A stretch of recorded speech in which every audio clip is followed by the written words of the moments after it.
नमस्कार, आपण पाहत आहे fast news Maharashtra. Fast news Maharashtra मध्ये आपलं सर्वांचं स्वागत. पाहूयात बातमी सविस्तरपणे.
ठीक आहे.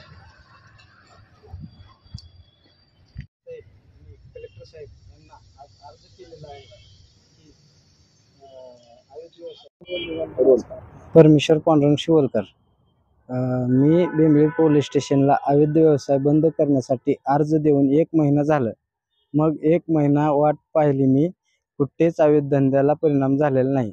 जसेच तसे अवैध धंदे चालू आहेत.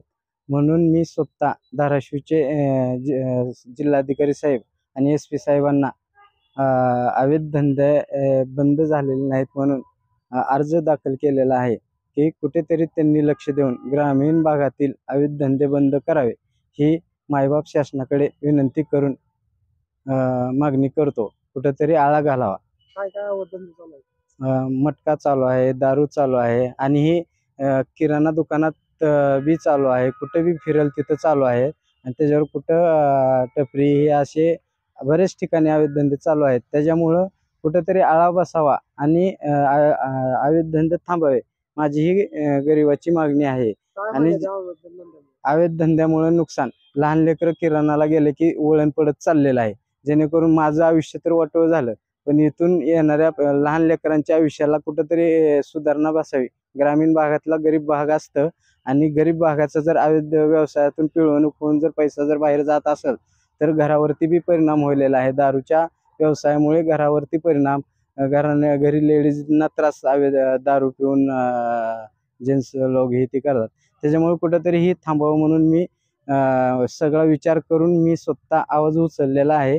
आणि ही मला काय अख्ख्या देशाचा बंद करायचा नाही, मला फक्त बेंबळी हद्दीत ग्रामीण भाग संख्या असल्यामुळे मी त्याच्याबद्दल आवाज उचललेला आहे. मला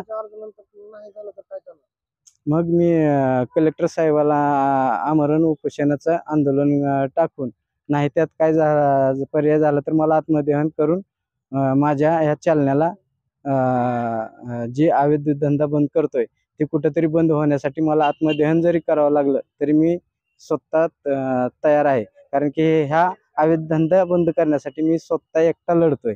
बाकी जनसंपर्क कमी आहे, कारण की मलाच दबाव आलेला आहे जनसंपर्कातून की बाबा तुम्हाला अवैध धंद्याच्या विषय सोडून बोला, तुम्हाला कुठंतरी नेऊन मारून टाकतील, असा मलाही दबाव आलेला आहे. म्हणून मी आता तरी मनावर घेऊन ह्या अवैध व्यवसायाचा धंदा बंद करण्याचा पूर्ण हे झालेलो आहे. काय शासन बघल ना, मायबाप शासन आहे जनतेचं, गोरगरिबाचं जाणते शासन आता सगळ्याला. म्हणून मी स्वतः हे 45 गावच्या विकासाच्या जर म्हणलं तर हे अवैध व्यवसाय आहे. ग्रामीण भागातला विकास म्हणलं तर अवैध व्यवसाय, हे जर थांबला तर ग्रामीण भागातला 100% विकास झाला. बेंबळी पोलीस स्टेशनला अर्ज दिल्यावर काय म्हणलं? बेंबळी पोलीस स्टेशनला अर्ज दिला आणि मी बोलायला गेलो तर तिथं काही एवढं काही होतच नाही. मला माहितीच असल्यामुळे मी वरती ऑफिसला आलेलो आहे.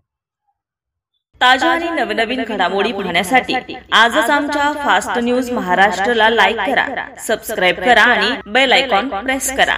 पाहत रहा फक्त फास्ट न्यूज महाराष्ट्र.